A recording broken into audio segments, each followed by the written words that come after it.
Bakit niyo ako iniwan? Hindi man talaga ako ng babae.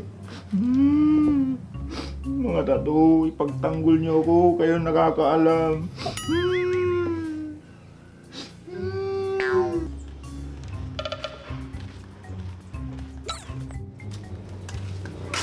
Ma?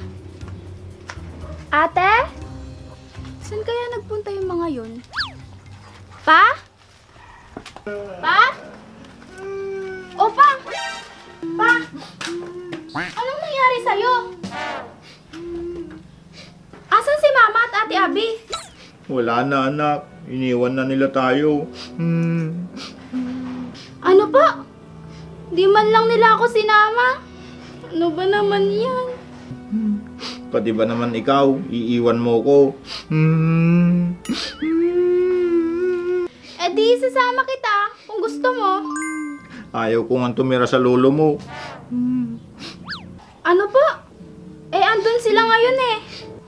Malamang, saan pa ba sila pupunta? Kala ko, nagpunta na ng abroad sila Mama at Ate. Abroad talaga? O sige po pa, pasok muna po ako sa loob. Mag-e-empake na rin po ako. Bakit? Saan ka naman pupunta? Sa abroad. Ay, Este, dun kila Lolo. Susundan ko sila Mama. Pati ba naman ikaw, iiwan mo rin talaga ako? Pangit mo naman umiyak pa. Diyan ka na nga. Alangan naman magpapakyut akong umiyak. Kamusta na kaya si Papa? Huwag mo na siyang intindihin. Manloloko siya.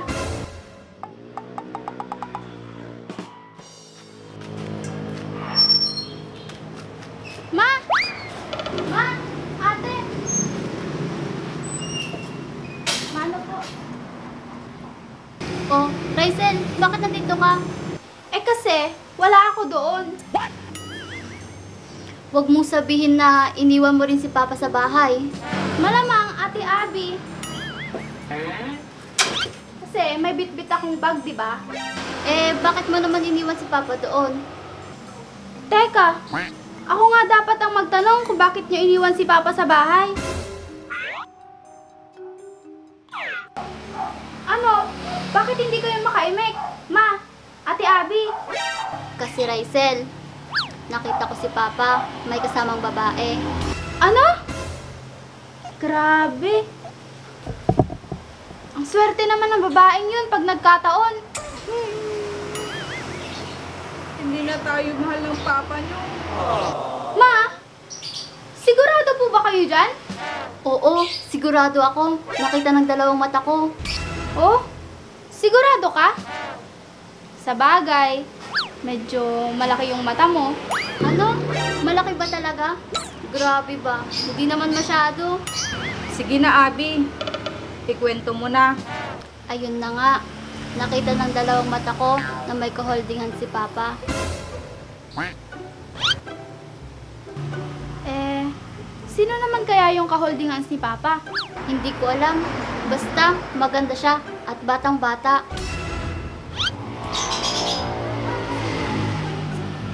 At maganda ang katawan.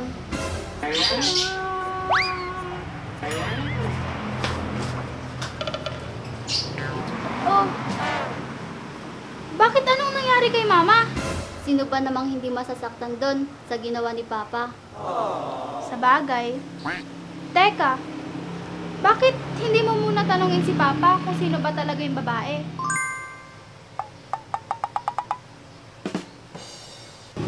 Baka naman nagtatanong lang sa kanya yung babae at sinamahan lang niya. Basta, sigurado ako sa hinala ko, babae ni Papa yun. Sa itsura ni Papa, mambababae pa?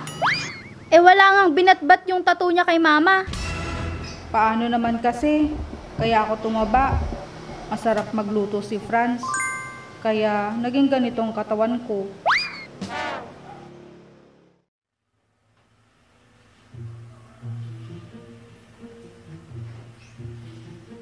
Franz?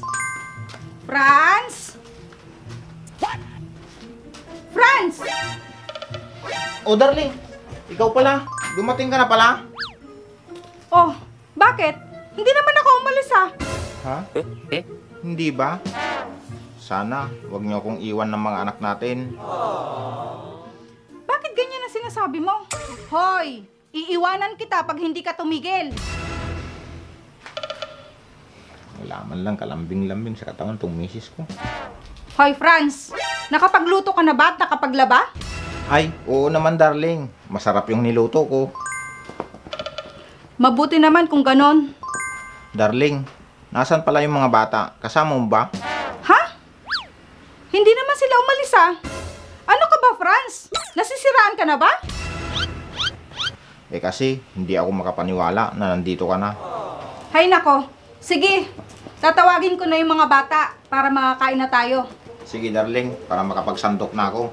Okay, sige.